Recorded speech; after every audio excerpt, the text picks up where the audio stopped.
नमस्कार, आप देखना शुरू कर चुके हैं आई इंडिया और मैं हूं पंकज सिंह गौर। और आज आई इंडिया के स्टूडियो में खास मेहमान आए हुए हैं। इनका आपका परिचय कराते हैं, जिन पर यह कहें कि सीतापुर को नाज है तो कतई गलत नहीं होगा, क्योंकि ये होनहार हैं और सीतापुर की एक मान और सम्मान को इन्होंने बढ़ाने का काम किया है। आपका नाम है शैलेश पांडे। पहले तो आपका स्वागत है। आपके बारे में विस्तृत हम परिचय कराते हैं। दरअसल 2019 बैच के लोअर पीसीएस में आपका चयन हुआ है और अब आप जो नगर पंचायत है वहां के 88 अधिकारी के पद पर कार्य करेंगे। और ये सीतापुर के लिए भी गौरव की बात इसलिए कहेंगे क्योंकि आपने लंबा संघर्ष कर ये मुकाम हासिल किया है। और जब कोई सफलता मिलती है और जब किसी अधिकारी के पद पर सीतापुर का लाल बैठता है तो निश्चित तौर पर सीतापुर भी गौरवान्वित होता है। तो शैलेश जी, शुरुआती शिक्षा दीक्षा की बात करें और आप मूलतः कहाँ के रहने वाले हैं, ये पूरा बताइए। उसके बाद जब आपने शुरुआती शिक्षा दीक्षा ली वो कहाँ से ली? मूलतः मैं आमा घाट गांव पड़ता है मेरा, मछरेटा के पास, वहाँ का रहने वाला हूँ। लेकिन बहुत पहले ही मेरे बाबा ही सीतापुर शहर में आ गए थे। वो यहाँ व्यापार करते थे। उसके बाद पापा लोग सब लोग यहाँ शहर में ही रहे।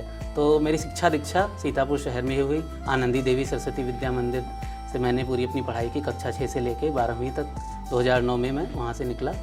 उसके बाद फिर मैं इलाहाबाद विश्वविद्यालय गया, वहाँ मैं पढ़ाई करता था। बिल्कुल। परिवार के बारे में हम जानना चाहेंगे। जरा सा बताइए कि कितने भाई बहन हैं, पिताजी क्या करते हैं और कब आपके जहन में ये आया कि हम भी अफसर बनेंगे? मेरे पिताजी श्री संतोष पांडे जी, वो इससे पहले भाजपा की सरकार में जेल विजिटर रहे और जिला सहकारी फेडरेशन में गवर्नमेंट से नॉमिनेटेड डायरेक्टर पद पर रहे। और उसके बाद करीब 18 साल उत्तर प्रदेश सहकारी जूट एवं कृषि विकास संघ में डायरेक्टर रहे और अभी तो वो वहाँ से रिटायर हो चुके हैं। मेरी माता जी राम प्यारी मुन्नी देवी सहगल कन्या विद्यालय नैमिषारण्य में टीचर रहीं। 2021 में वो भी रिटायर हो चुकी हैं। हम 2 भाई हैं। मेरे बड़े भाई वो भी बेसिक शिक्षा विभाग में अध्यापक हैं। मेरी भाभी भी बेसिक शिक्षा विभाग में अध्यापक हैं। मेरी पत्नी अंशुल पांडे वो भी बेसिक शिक्षा विभाग में अध्यापक ही हैं। तो सभी लोग परिवार में शिक्षा क्षेत्र से जुड़े हुए रहे। आपने बताया कि आप शादीशुदा हैं। कितने साल पहले शादी हुई थी? मेरी शादी अभी 27 नवंबर 2022 को हुई है और अभी 9 दिसंबर को मेरा रिजल्ट आया है। तो उसके बाद ये परिणाम आपको मिला है? जी जी। तो यानी कि जो माना जाता है, जो कहा जाता है कि जब शादी होती है और जो धर्मपत्नी आती हैं तो कुछ उपलब्धि मिलती है, तो ये उपलब्धि का श्रेय उनके खाते में भी जाएगा? बिल्कुल जाएगा।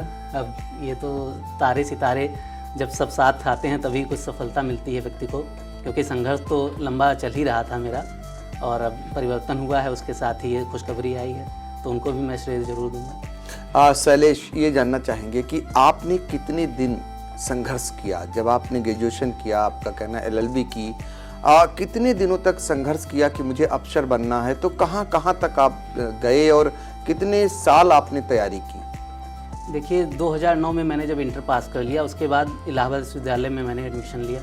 तो इलाहाबाद ऐसा शहर है कि वहाँ जाके कोई भी व्यक्ति एक बार कहीं ना कहीं उसके मन में प्रशासनिक सेवा में जाने का जो है इच्छा जरूर व्यक्त करता है या प्रयास अवश्य करता है। और वहाँ पे भी मैं इलाहाबाद विश्वविद्यालय के सबसे गौरवशाली अमरनाथ झा छात्रावास में रहने का अवसर मुझे मिला।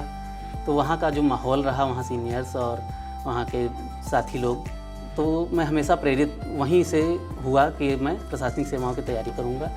और मैंने वहाँ से परीक्षा देना शुरू किया। शुरुआत में ही मुझे सफलताएँ भी मिली। प्री मेंस इंटरव्यू में भी मैं पहले अटेम्प्ट में ही पहुँचा, तो मेरा मोराल जो है बहुत हाई था।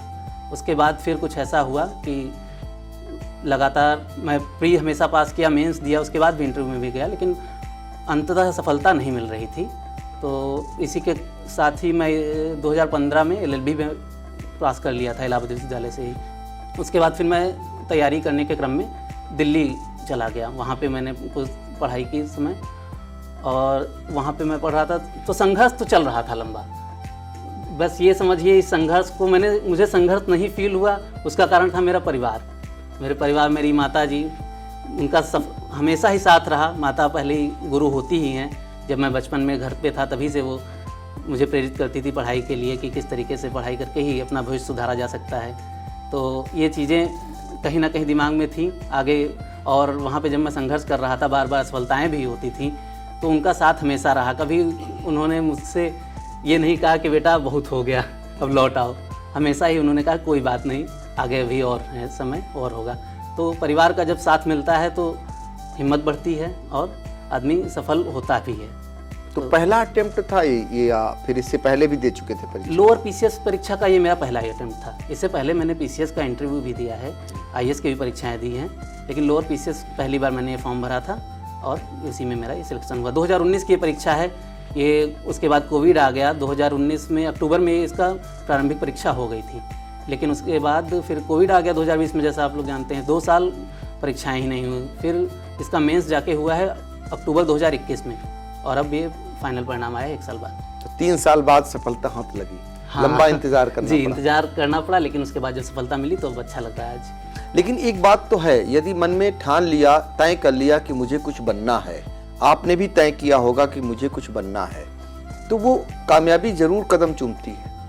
जी, ये तो है, अगर मेहनत व्यक्ति करता है। ये मैंने देखा भी, अपने आस पड़ोस भी, अपने सीनियर्स में देखा, अपने साथियों में देखा कि जो लोग लगे रहे, हो सकता है समय लग गया, लेकिन वो कुछ ना कुछ अच्छा प्राप्त किए। और मैंने भी जो भी प्राप्त किया है वो मेरे हिसाब से जो मैंने सोच रखा है, तो हिसाब से पहली सीढ़ी मैं इसे मानूंगा। अभी मैं लगातार अभी मेंस परीक्षा भी दे के आया हूँ, पीसीएस की भी, तो मैं प्रयास करता रहूँगा इससे और भी अच्छा कुछ करने को। शैलेश, आइडियल आपका कौन है? कहीं तो आइडियल मन में आता ही है कि ये बनेंगे, तो कौन आइडियल है आपका? अगर आइडियल मेरा देखा जाए तो मैं पूर्व राष्ट्रपति भारत रत्न डॉक्टर एपीजे अब्दुल कलाम को अपना आदर्श मानता रहा हूँ। उनकी शिक्षाएं, उनकी मेहनत, उनकी लगन और उनकी सादगी मुझे बहुत पसंद रही है, उनको ही मैं अपना आदर्श मानता हूँ। उनका एक मूल मंत्र भी है, जी। सपने वो होते हैं जो रात को सोने नहीं देते। सोने नहीं देते हैं। देखिए, कहीं ना कहीं कोई ना कोई आइडियल होता है, और इनके आइडियल जो है कलाम साहब हैं। और कलाम का एक कार्यक्रम हमने किया था, जी, कलाम को सलाम। जी, कलाम साहब ने 2.5-3 साल तक जो है अखबार बांटा था। जी, तो अखबार बांटा था, तो हमने हाकरों को सम्मानित करने का काम किया था, और कलाम को सलाम एक बड़ा आयोजन हमने आयोजित किया था, जिसमें शबाना आजमी और जावेद अख्तर साहब को बुलाया था। और आज देखिए, कलाम साहब आइडियल हैं आपके वाकई में, और वो मिसाइल मैन भी माने जाते थे, और वो अपने आप में आज देश के लिए बहुत कुछ देकर गए हैं। तो आगे आप अपनी जिस नौकरी पेशा में आए हैं, आप पर अभी गांव शहर की सरकार बनने जा रही है, जी, और जिस पद पे आप जा रहे हैं, आप शहर के विकास के सबसे बड़े अधिकारी होंगे। जी, कुछ मूल मंत्र बना के, कुछ एक प्रायोरिटीज पर, प्राथमिकताओं में कुछ तय करके कि हम कुछ दूसरों से अलग करेंगे, जिसके कारण हम पहचाने जाएंगे। कुछ ऐसा है आइडिया आपके मन में? ऐसा मेरा मानना है कि जैसे कि जो नगरीय विकास का कार्य है और ये स्थानीय सरकार है, लोग अपने बीच से अपने प्रतिनिधि चुनते हैं, वो उनके जो मूलभूत सुविधाओं की बात है वो उनसे पूरी होती है। तो उसमें मुझे काम करने का मौका मिलेगा तो मैं तो बहुत ही प्रसन्न हूँ इस चीज़ से, क्योंकि मुझे भी अपने पर्सनल जीवन में मुझे सफाई हुई या व्यवस्था हुई, कोई इस तरह की चीज़ें, बिजली, पानी, सड़क, मैं अगर देखता हूँ कुछ कमियाँ तो मुझे भी कोफ्त होती थी हमेशा, और हमेशा ही मैंने उस चीज़ों को सही करने का प्रयास किया है। तो अगर मुझे इसमें अब काम करने का मौका मिलेगा, मेरे पास भी कुछ अधिकार होंगे, उसमें अगर मैं कुछ परिवर्तन ला सकूँगा, लोगों के जीवन में जीवन स्तर उनका सुधार सकूँगा, तो मैं अपने को भाग्यशाली समझूँगा। बिल्कुल, उम्मीद भी करेंगे कि जब आप उस पद पर पहुँचें तो लोगों के लिए उतना ही समर्पित भाव से कार्य करें, उनकी सेवा में लगें, और सेवा की ये नौकरी है और वो कहीं ना कहीं दिखाई भी देगा। ये जानना चाहेंगे शैलेश कि पढ़ाई के लिए कितनी देर आप पढ़ाई करते थे, क्योंकि दूसरे भी आपसे प्रेरणा लेंगे, और उनके लिए आप क्या मूल मंत्र देना चाहते हैं? देखिए, पढ़ाई के लिए कितने देर है, सच मैं कोई घंटे गिन के पढ़ाई नहीं करता था कि 10 घंटे पढ़ लिया, 12 घंटे पढ़ लिए। पढ़ाई के लिए अपना एक टाइम टेबल, एक 3 तरह के टाइम टेबल जैसे सेट करता है विद्यार्थी कि एक लॉन्ग रन का कि हमको 3 महीने में कितनी चीज़ें पढ़ाई करनी है, 3 महीने बाद अगर कोई परीक्षा है तो उसके लिए क्या करना है। उसके बाद उस 3 महीने के टाइम टेबल को हम छोटे पार्ट्स में बांट के कि किस विषय को हम 15 दिन में कर लेंगे, किस विषय को 10 दिन में करेंगे, इस तरह से। उसके बाद फिर आता है दैनिक टाइम टेबल। तो हम अपनी तैयारी के क्रम में इसी तरह से था कि डेली का डेली टारगेट बना के उसको पूरा कर लेना, तो उससे एक लंबी जो तैयारी की प्रक्रिया है वो पूरी होती रहती है। आपके जो विषय हैं वो पूरे होते रहते हैं, समय पे जब आप परीक्षा में पहुंचते हैं तो बर्डन नहीं रहता है। इसी तरह से मैं करता था, बाकी घंटे गिन के नहीं पढ़ता था। मतलब घंटे गिन के नहीं पढ़ते थे, लेकिन लक्ष्य तो साध रखा था कि हमें ये बनना है, ये करना है और इसकी प्राप्ति करनी है, और वो आज आपने प्राप्त कर लिया। यहीं से इनफ हो जाएगा या फिर अभी और आपके मन में कुछ है और मुझे करना है? जी या नहीं, बिल्कुल अभी करना है। अभी मेरे आईएएस के अटेम्प्ट्स बाकी हैं और साथ ही अभी पीसीएस का मेंस मैं दे के आया हूँ। अभी पीसीएस में सर्वोच्च पद एसडीएम का है, तो मेरी दिली इच्छा है कि मैं वो प्राप्त करूँ, तो उसके लिए प्रयास लगातार करूँगा और बाकी ईश्वर की जो भी मर्जी रहेगी करूँगा। और ये जो जिम्मेदारी मिली है ये भी बहुत अच्छी है। मेरी जो है फर्स्ट प्रेफरेंस थी लोअर पीसीएस में यही रैंक, और ये मुझे मिली है, तो इसमें मैं अच्छा काम करने का पूरा प्रयास करूँगा, अपना सर्वोत्तम दूँगा। बिल्कुल, देखिए अभी भी खुश हैं, लेकिन ये आखिरी नहीं है। अगर मौका मिलता है तो आप ज़रूर आगे ऊपर बढ़ने का काम करेंगे, और यही जीवन का सत्य भी है कि एक चीज़ की प्राप्ति से अंत नहीं होता है। व्यक्ति को निरंतर प्रयास करना चाहिए। प्रगति तभी प्रगति है जब निरंतर होती रहे, ये कहा गया है। ये जानना चाहेंगे शैलेश, जैसे आपने बताया इस दौरान आपको तमाम गुरुजी लोग मिले होंगे जी, लेकिन कुछ गुरुजी की ऐसे होते होंगे जो आपको आपके मन में उनके प्रति एक अलग तरीके का आदर भाव बना होगा उनके कार्यों से। ऐसे भी गुरु मिले होंगे आप? बिल्कुल गुरु मिले। जैसा कि मैंने सबसे पहले बताया, मेरी पहली गुरु मेरी माँ, उनका तो मेरे जीवन पे, मेरे व्यक्तित्व पे सबसे ज़्यादा असर है। हर व्यक्ति के होता है, मेरा यही मानना है, आप भी मानेंगे ही। और उसके बाद यदि गुरु, विद्यालय के गुरु और आपके पढ़ाई के क्षेत्र के गुरु की बात की जाए तो आनंदी देवी में पढ़ने का मुझे सौभाग्य मिला। उस समय विद्यालय के सारे गुरु ही बहुत अच्छे थे, और आनंदी देवी में मैंने देखा कि आपकी जो लेखन शैली पे विशेष ध्यान दिया जाता था। उस समय आचार्य जी लोग हिंदी, जैसे हिंदी माध्यम से मैंने पढ़ाई की यहाँ, तो वहाँ से जो हिंदी पे लिखने की और पढ़ने की और हिंदी, शुद्ध हिंदी लिखने की जो क्षमता विकसित हुई, तो हमारे हिंदी के जो अध्यापक थे श्री आदित्य अवस्थी जी, तो वो मैं मानता हूँ कि वो कहीं ना कहीं उसका मुझे हमेशा हर परीक्षा में फ़ायदा भी मिला है। किसी भी पीसीएस की परीक्षा में हिंदी का एक अलग से पेपर भी रहता है, तो उसमें मेरा हमेशा अच्छा स्कोर रहता है। तो कहीं ना कहीं मैं मानता हूँ उनका वो जो कक्षा 6 से लेके वो 12 तक पढ़ा हिंदी आनंदी देवी में, तो उसका बहुत ही असर रहा। उसके बाद भी विश्वविद्यालय में गुरु जो रहे, उनकी शिक्षाएँ, उनकी पढ़ाई, सब कुछ रहा साथ में। और साथ में अच्छा गुरु केवल टीचर अपना सब्जेक्ट नहीं पढ़ाता है, आपको कुछ कह सकते हैं कि शिक्षा, जो मूल शिक्षा, आपके जीवन की शिक्षा वो देता है। तो हमारे यहाँ श्री SS त्रिवेदी सर सीतापुर में फिजिक्स पढ़ाते थे, तो उनसे मुझे बहुत शिक्षा मिली।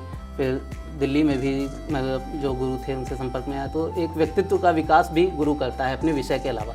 तो हाँ, मैं सौभाग्यशाली रहा, मुझे अच्छे गुरु अपने जीवन में मिले, जिन्होंने न केवल मुझे पढ़ाई में मदद की, बल्कि एक अच्छा व्यक्तित्व डेवलप करने में मुझे सहायता मिली उनसे। बिल्कुल, तो जीवन में अच्छे गुरु अगर मिलते हैं तो निश्चित तौर पर व्यक्तित्व का विकास होता है, और ये मानना है आपका। ये आपने बताया था परिवार के बारे में जी। भाई बहन आपके? जी, मेरे बड़े भैया श्री ब्रिजेश पांडे, वो उच्च प्राथमिक विद्यालय में अध्यापक हैं, और मेरी भाभी वो भी अध्यापक हैं उच्च प्राथमिक विद्यालय में, और सभी शिक्षा से जुड़े लोग रहे हैं। उन्होंने भी मेहनत की अपने समय में और अपना जो है पद प्राप्त किया, और उनका भी हमेशा सहयोग ही मिला। बड़े भाई का, बड़े भाई दूसरे पिता के समान ही उन्होंने हमारा साथ दिया हमेशा। और परिवार से मुझे इस तरह की कोई दबाव नहीं रहा कि अब लेट, हाँ लेट ज़रूर हुआ, लेकिन कभी इस चीज़ का मुझे दबाव महसूस नहीं हुआ कि अब परिवार की जिम्मेदारियाँ हैं। उन्होंने अपनी जिम्मेदारियाँ अपनी निभाई, और मैं पूरे तरीके से निश्चिंत होकर अपने अध्ययन पे लगा रहा। ये जानना चाहेंगे कि आप जिस स्टेशन पर पहुँचे, उस स्टेशन से जब वापस आए तो अफसर बनकर आए। छात्र के रूप में गए थे लेकिन लौटे अफसर बनकर। अब यहाँ से क्या भेजेंगे आप ऐसे यात्रियों को जो उस स्टेशन पर पहुँचे और अफसर बने? क्योंकि आपको पता चल गया है कि इलाहाबाद से क्या हासिल होना है और दिल्ली जाकर क्या प्राप्त होना है, तो उनके लिए आप जरा सा बताइए। क्योंकि जो लोग तैयारी कर रहे हैं प्रशासनिक अधिकारी बनने की, पुलिस अधिकारी बनने के लिए, वो क्या करें, कहाँ जाएं? क्योंकि बहुत सारे लोगों को वो रास्ता नहीं पता होता, वो मंजिल नहीं पता होती है, उनके लिए ज़रूर बताइए। देखिए, आज का ऑनलाइन युग में ऑनलाइन पढ़ाई भी हो गई है, तो मैं ये देख भी रहा हूँ बच्चे बहुत जल्द ही, बहुत सही समय पे कह लें या समय के पहले ही अपना लक्ष्य केंद्रित होकर पढ़ाई करना शुरू कर देते। तो मेरा सबसे पहले उन लोगों के लिए तो यही कहना है कि जो आप जिस समय पढ़ रहे हैं उसको पूरे ध्यान से अपने पूरे सिलेबस को पढ़ें, और उसके बाद जब आप परीक्षा देने के लिए उतरे तो तब परीक्षा में ऐसा नहीं कि आधी तैयारी से उतरे, आप पूरी तैयारी करें, पूरा सिलेबस आप देखें। सबसे पहली बात तो है कि सिलेबस आपको पता होना चाहिए, आप सिलेबस आपके पास लिखा रखा होना चाहिए, आपकी दीवार पे लगा होना चाहिए। इस तरह के कार्य जो एज ए स्टूडेंट करते हैं बच्चे, तो वो बहुत ही प्रैक्टिकल चीज़ें हैं। तो आपके दिमाग में हमेशा आपका एम भी रहता है और उसके साथ साथ उसके जाने का जो रास्ता है वो भी दिखता रहता है। तो अपना सिलेबस देख के उसको ध्यान में रख कर ध्यान केंद्रित होकर आप पढ़ाई करें, अपने लक्ष्य पे केंद्रित रहें। हाँ, कंपटीशन बहुत है, पद कम निकलते हैं, आबादी बहुत है, तो ये संभव नहीं है कि हर किसी को तुरंत ही मंजिल मिल जाएगी, लेकिन यदि आप लगे रहेंगे, मेहनत करेंगे तो एक ना एक दिन सफलता आप जरूर आपको प्राप्त होगी। तो लगे रहेंगे और मेहनत करेंगे तो एक ना एक दिन सफलता आपके कदम जरूर चूमेगी, और यही सफलता कदम चूमे हैं और सीतापुर के ये होनहार अशासी अधिकारी के पद पर अब आगे सेवाएं देंगे, और सीतापुर वासी गौरवान्वित होंगे इस बात को लेकर कि उनके यहाँ का लाल पड़ोसी जनपद में किसी न किसी नगर पंचायत में एक महत्वपूर्ण पद पर अपनी ड्यूटी का निर्वहन कर रहा है, और आपके उज्जवल भविष्य की आई इंडिया कामना करता है और उम्मीद करता है कि जो चीज़ आपको प्राप्त हो गई है, आगे और भी जो होनहार छात्र छात्राएं हैं उनके लिए भी आप मार्गदर्शक के रूप में बनिए और उनको जरूर टिप्स देते रहिए। आपने बहुत सारी बातें साझा की, आपका बहुत बहुत शुक्रिया। धन्यवाद।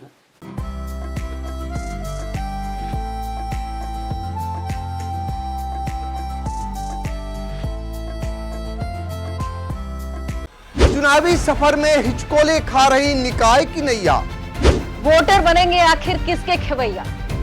बच चुका है चुनाव का बिगुल, तय हो चुकी है उम्मीदवारों की दावेदारी। लाखों की आवाम चुनेगी शहर की सरकार, किसके सिर सजेगा जीत का ताज। खूब हो रहे चुनावी वादे, नेताजी जा रहे वोटरों के द्वारे। 6 नगर पालिका 5 नगर पंचायतों का होगा फैसला। चेयरमैन पार्षदों की तय होगी तकदीर। निकाय चुनाव का महा कवरेज लेकर आ रहा है आई इंडिया।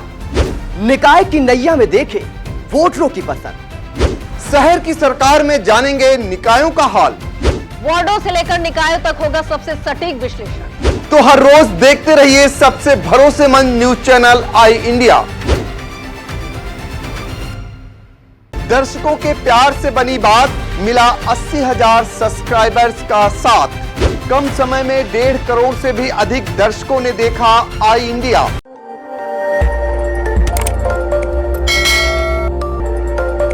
खबर आपकी, नजर हमारी। देखते रहिए आई इंडिया।